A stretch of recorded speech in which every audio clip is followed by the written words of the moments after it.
Hello and welcome to Storyboard. I'm Padni Mittal. The ICC Cricket World Cup begins this weekend with the big Indo Park match being played on Sunday.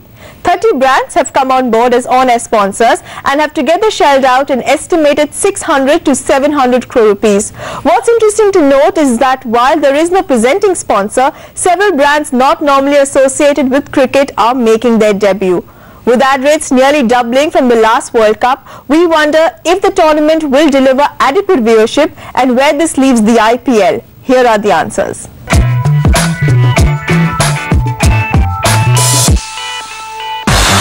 Two host countries, 14 teams, 49 matches, 43 days, over 80 crore rupees in prize money, one trophy.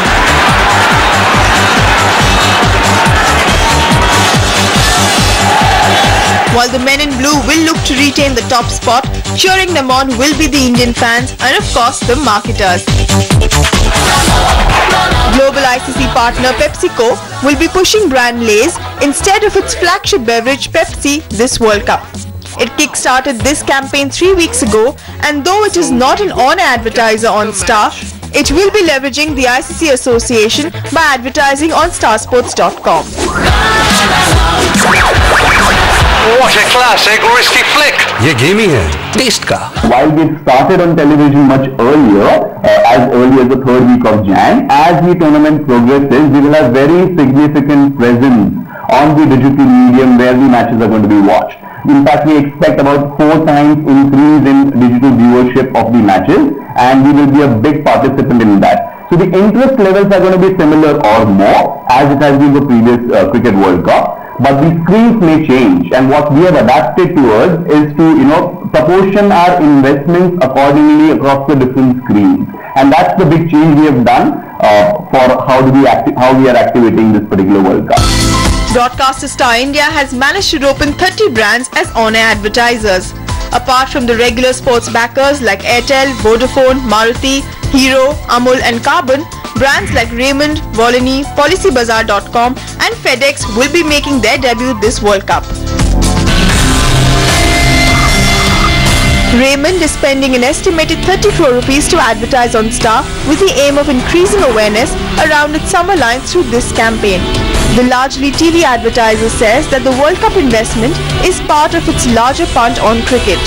The idea is to garner reach through this association and subsequently increase brand presence through the year.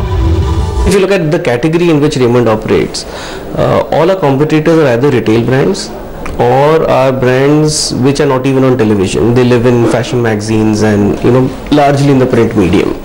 Okay, because it's a brand which is more about the values associated with the brand and just the cloth that is being sold, we thrive and live on television.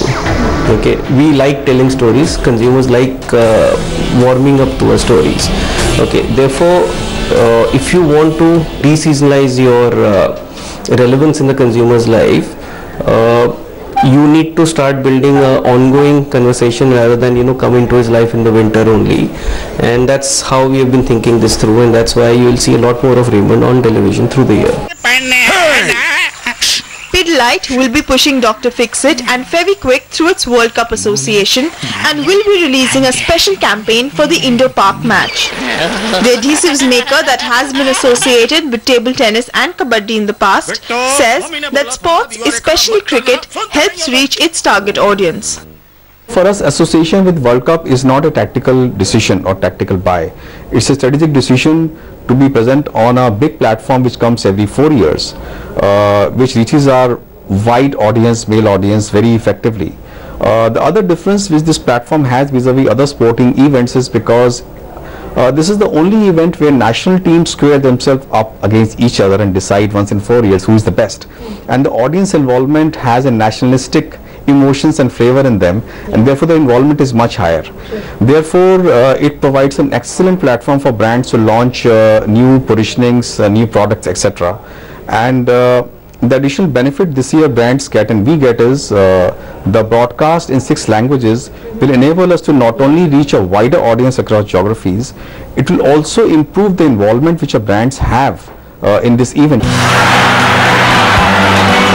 Sources say that ad rates for spot buys have shot up from around 2.5 lakh rupees to 6 lakh rupees per 10 seconds since the last World Cup. This despite the matches airing early morning in India and Team India's current questionable form.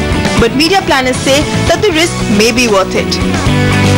There is enough experience in the system, whether it is among the marketing community or the broadcasters, to weigh in these factors before making decisions, which is probably why you will find that if you look at the sponsor list, there are different kinds of sponsors who are coming in. So people who need, a boost to their awareness quickly, if you have a big launch where you will get a certain amount of audience quickly upfront, those are the kind of companies that typically advertise, or companies who take a punt and say, okay, I'm ready to take the risk and we'll see how it goes. Digital too is expected to get a big brand push this World Cup.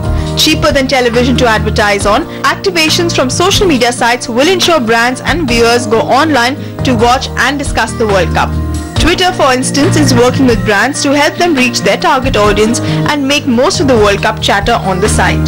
The key expectation is to be able to position ourselves as the preferred partner for a real-time live event like World Cup.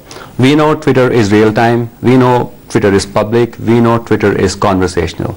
If you add all these elements together, we believe we would be a great partners for all brands to be on Twitter during World Cup. And that really is our expectation. We want to make sure that we are able to get all brands to meet their objectives, whatever those objectives would be during World Cup. It could be brand awareness, it could be sales of their product, it could be brand affiliation. Whatever they're trying to achieve, they should be able to achieve using Twitter, using the real-time public and conversational attributes of Twitter. 50 lakh, 280, bid now 280. Sold at 600. With brands spending close to 600 to 700 crore rupees on the World Cup in just on-air sponsorship, what happens to the IPL? Already mired in controversy, media planners say that the IPL faces the prospect of a drop in viewership as well as sponsor interest. I think there will be an effect on the IPL, irrespective of whether India performs well or does not perform well at the World Cup. I think the last World Cup, India won the World Cup, and there was so much euphoria around cricket in that period, and the expectation was the IPL will reap the benefit of it, and it would do even better than normal. But actually, the IPL post India's World Cup victory didn't perform so well. So there was like two sets of arguments. One was there was sort of a lot of cricket fatigue, and the second was after the high of the World Cup, people didn't want to see what they thought was not pure cricket in the IPL. So this time again, I think after say 2 months odd of cricket, I think there will be some amount of fatigue, and that will have an impact on the IPL. And coupled with that is the fact that IPL continues to be mired in controversy, and somewhere that will have an impact. But like all sporting events, the fate of the marketing monies hinge largely on the quality of the matches. It helps that the big Indo Park match will be played on Sunday, and word is that Star is charging around 25 lakh rupees per 10 seconds for that. The broadcaster has kept nearly 30% of its inventory unsold, the rates for which will be decided by Team India's performance. In Mumbai, Pavni Mittal. Well, the entire storyboard team would like to wish the men in blue all the very best for the World Cup. We're going to take a short break here. On the other side, the future of measurement.